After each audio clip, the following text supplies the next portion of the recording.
Dito kami sa isang private resort dito sa may Labrador.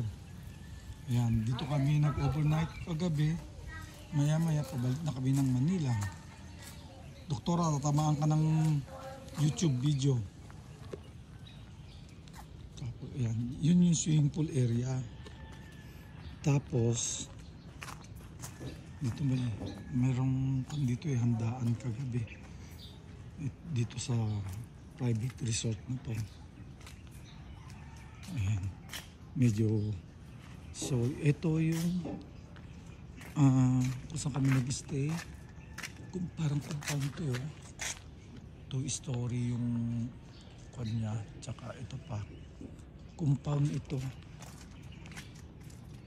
Tignan natin.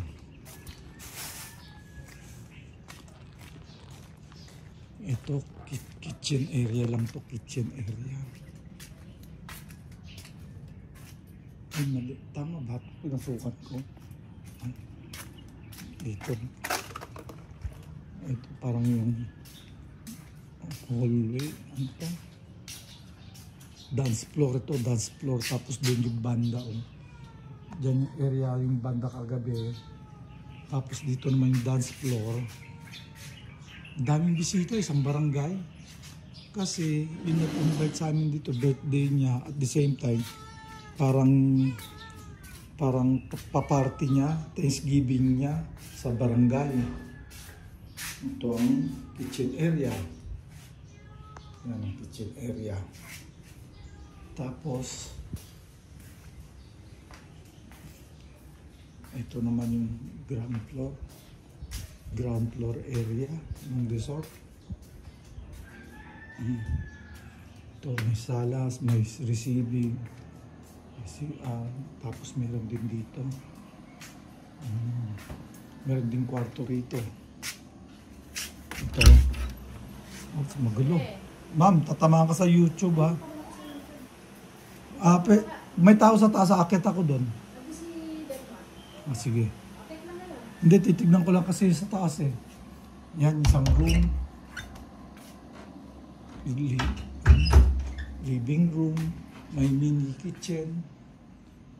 Tapos akit tayo sa taas. Tignan natin yung ganda ng paligid ng area.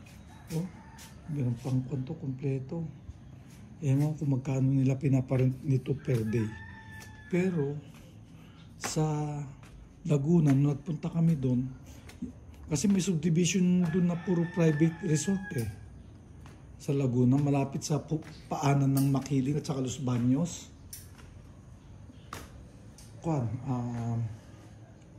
Anong tawag doon? Ma'am, titignan ko lang yung kwarto. Ilang room dito? Tamang ka ng video. Okay lang sa'yo? Tamang ng video? O nasa baba naman, di naman ako. Ilan kayo na to? Ito may 2 bedroom. Saan yung veranda? Gusto makita yung dagat. Ito pa isang room. Daming room ano? Oo nga. Tapos ito yung veranda. Ayan. Andun yung dagat oh. Ayan yung dagat.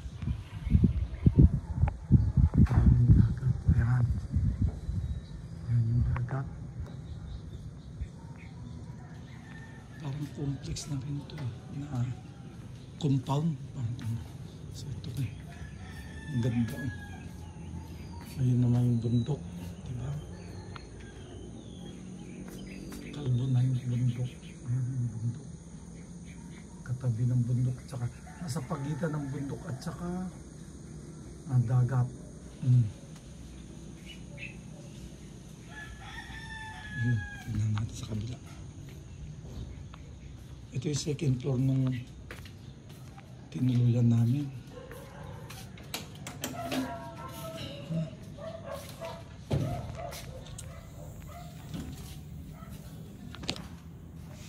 CR. May mga natutulog pa sa mga kwarto kaya hindi natin pwedeng pasukin. Ito veranda rin yata ito. Sa likod naman.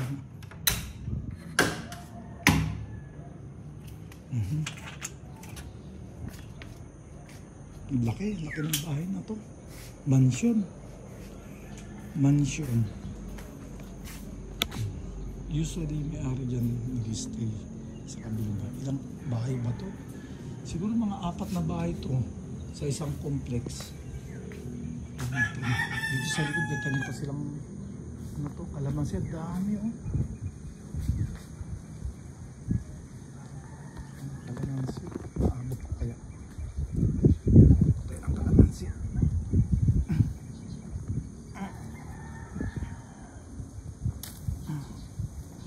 Ayan, kalamansi. Ang taas ng kalamansi na abot sa 2nd floor. Oh. Tapos may mga garden dito. Mga vegetable garden. Ayan. Kung gusto mong makita yung ganda ng bundok, dito ka sa likod. Ayan. Kaya nakakalbo na eh. Ayan. Tapos yung sa dagat naman, dun sa harapan. Yun. So, yun lang guys.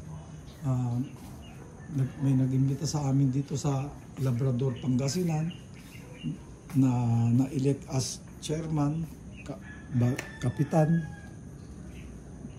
chairman. Na-imbita kami rito. Tag-enjoy naman kami.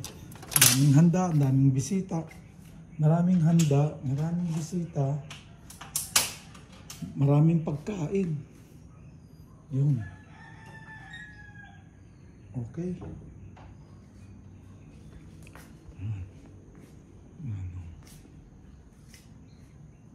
Meron siyang private gym. Private gym pero isa lang yung ginagamit na pang exercise. Yan.